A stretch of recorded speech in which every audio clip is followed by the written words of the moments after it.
السلام علیکم ورحمۃ اللہ وبرکاتہ۔ امید ہے کہ آپ حضرات خیریت سے ہوں گے۔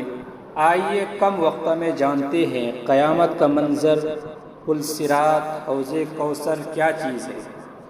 مرنے کے بعد سب کو زندہ کیا جائے گا اور اللہ تعالیٰ کی کچہری میں سب کا حساب کتاب ہوگا۔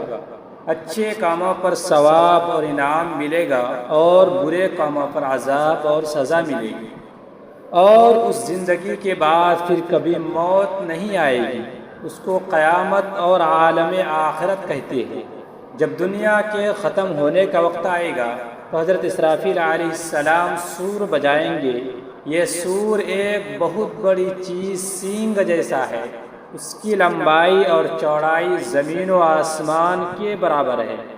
اس کی آواز شروع میں ہلکی اور نرم ہوگی، آخر میں بڑھتے بڑھتے ایسی اونچی اور خوفناک ہو جائے گی، زمین و آسمان پھٹ کر ٹکڑے ٹکڑے ہو جائیں گے اور تمام مخلوق مر جائے گی، اور جو مر چکے ہوں گے ان کی روحیں بے ہوش ہو جائے گی، مگر جس کو اللہ تعالیٰ اس مصیبت سے بچانا چاہے گا وہ بچے رہیں گے، اور ایک مدت اسی طرح گزر جائے گی۔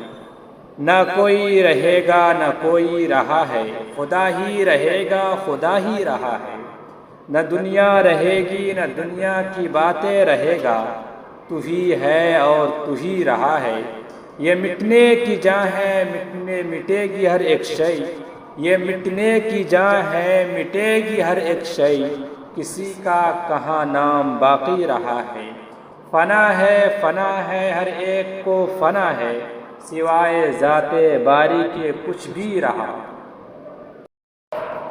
جب اللہ تعالیٰ کو منظور ہوگا کہ پھر تمام مخلوق کو زندہ کیا جائے تو پھر سور بجایا جائے گا، اس کی آواز سے تمام مخلوق پھر زندہ ہو جائے گی، اور آسمان و زمین اسی طرح قائم ہو جائیں گے، اور تمام لوگوں کو قیامت کے میدان میں لایا جائے گا۔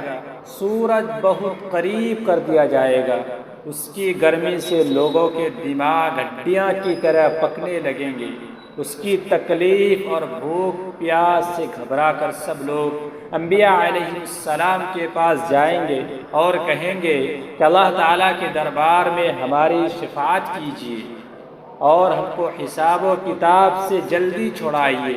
سب نبی کچھ نہ کچھ عذر کریں گے، اور سب کے بعد ہمارے نبی حضرت محمد مصطفیٰ صلی اللہ علیہ وسلم اللہ تعالیٰ سے سفارش کریں گے، اور میزان ترازو کھڑی کی جائے گی، اس میں عمل تولے جائیں گے، اور شفیع محشر حضور اکرم صلی اللہ علیہ وسلم اپنی نہر حوض کوثر کا پانی پلائیں گے، جو دودھ سے زیادہ سفید اور شہد سے زیادہ میٹھا ہوگا۔